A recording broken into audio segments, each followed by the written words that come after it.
Мен жекеге келген хаттардың ішіндегі мына бір хатпен өздеріңізбен бөлісейін деп шештім. Маған бір ер кісі жазып жатыр, қысқаша мағынасын айта кетейін.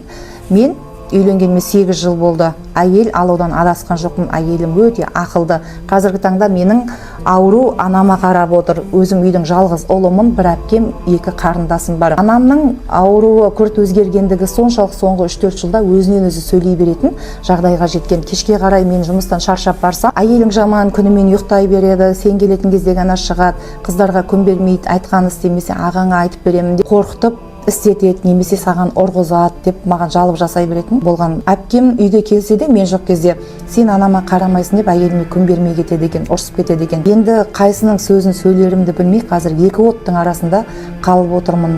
Ал әйелім негізі енем жаман емес, енемді бұзатын үйдегі қыздар өтірік сөздерді жеткізіп мені шағылыстырады. Сол енемді қазір соңғы кезде ауруына байланысты біз ауру қарттар үйіне жаққызсақ қайтеді, өзіміздің баламыз жақсы болғаннан кейін қайтып алып келеміз ғой деп жүрді. Мен сол анаңызбен әйеліңізді ашық беттесіп сөйлесіп көрдіңіз ба десем, жоқ, мен әйеліме сенем деп тұр.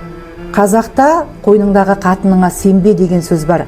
Бұл әйелді жаман деген сөз емес, керісінше ақыл тарасын тең ұстап, 2 жақты тыңдап барып шешім шығару керек деген ескерту. Өкінішке орай біздің қазіргі көп еркектеріміз әйелдерін құдайдай көреді. Өзінің ата-анасын қойшы, ол кісі алжыған ғой, қартайған ғой, сәл шыдаса ертең өнсіз да кетеді ғой, осы дүниенің бәрі өзіне қалады ғой деп әйелдеріне осылай басу айтып жатады.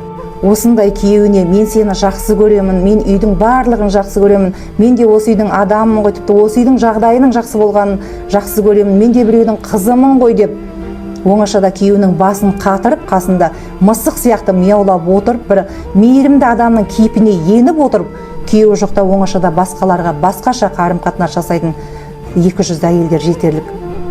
Қандай мінезі нашар ата-ана болса да өзінің ішінен шыққан ұл-қызына ешқашан ата-ана қастандық жасамайды.